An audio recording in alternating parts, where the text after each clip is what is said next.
അയ്യോ, ഇവിടെ ആരും ഇല്ലയോ? കഥ അടഞ്ഞു കിടക്കുവാന്നല്ലോ. കാറിവിടെ ഉണ്ടല്ലോ. അപ്പോൾ ഹോസ്പിറ്റലിൽ നിന്ന് വന്ന് കാണും. എന്തായാലും കോളിംഗ് ബെല്ലൊന്ന് അടിച്ച് നോക്കാം.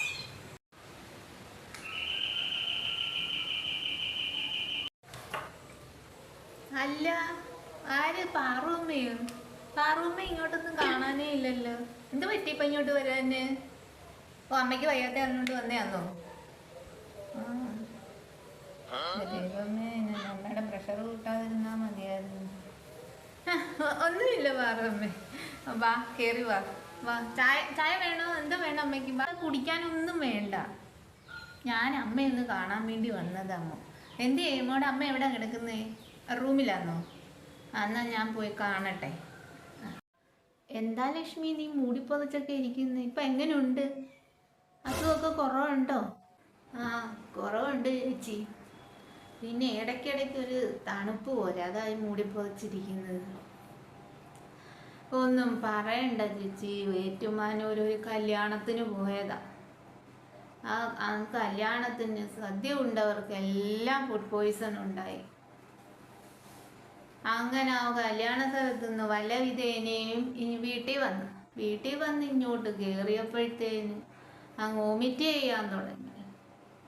പിന്നെ എല്ലാ പിള്ളേരും എല്ലാം കൂടെ എന്നെ ഹോസ്പിറ്റലിൽ കൊണ്ടുപോയി അവിടെ ഒരാഴ്ച അഡ്മിറ്റ് ആക്കിയിട്ടുണ്ട്.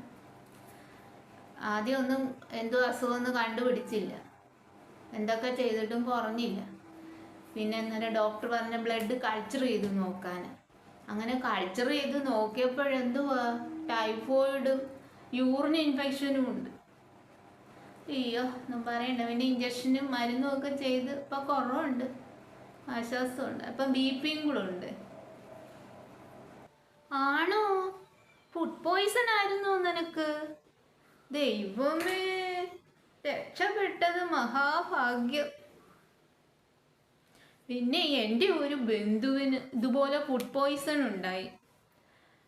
ഹോസ്പിറ്റലിലൊക്കെ അഡ്മിറ്റൊക്കെ ആയിരുന്നു. അത് കഴിഞ്ഞ് ചികിത്സയെല്ലാം കഴിഞ്ഞ് വീട്ടിൽ വന്ന് 3-ാമത്തെ ദിവസം അങ്ങ് മരിച്ചു. ഒരു ശ്വാസം മുട്ടൽ പോലെ വന്നത്, അതോടെ തീർന്നു.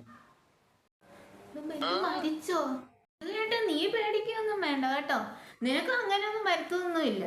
ഞാൻ അങ്ങനെ വരുമെന്ന് ഉദ്ദേശിച്ച് പറഞ്ഞതും അല്ല കേട്ടോ. നിന്നെ ഒന്ന് സമാധാനിപ്പിക്കാൻ വേണ്ടി പറഞ്ഞതാ.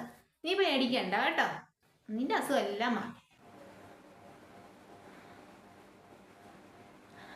അയ്യോ, എനിക്ക് ശ്വാസം മുട്ടല പോലെ. ഓ, തല കറങ്ങുന്നു. അയ്യോ, എനിക്ക് വയ്യ. അയ്യോ അയ്യോ ഓ. എന്താടി ലക്ഷ്മി, നിനക്ക് എന്തു പറ്റി? അയ്യോ, ആമിമോളെ, എടി നിന്റെ അമ്മയ്ക്ക് വയ്യാടി എന്തോ പോലെ തോന്നുന്നടി. അയ്യോ എടി, നീ നിന്റെ പപ്പയെ വിളിയൊരു വണ്ടിയും വിളിച്ചോണ്ട് വരാൻ പറ. എന്നാ ഞാൻ പോട്ടെ, എനിക്ക് അല്പം ധൃതിയുണ്ട്. അല്ലെ, ഷീലയുടെ മോനൊരു ആക്സിഡന്റ് ഉണ്ടായെന്ന് പറയുന്ന കേട്ട്. ഞാൻ അവിടെ കൂടെ കയറിയിട്ട് എനിക്ക് അങ്ങ് വീട്ടിൽ പോകണം എളുപ്പം. പോട്ടെ എടി.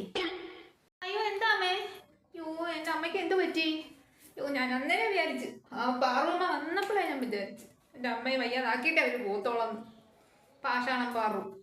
ഇങ്ങനെയുണ്ടോ മനുഷ്യര്?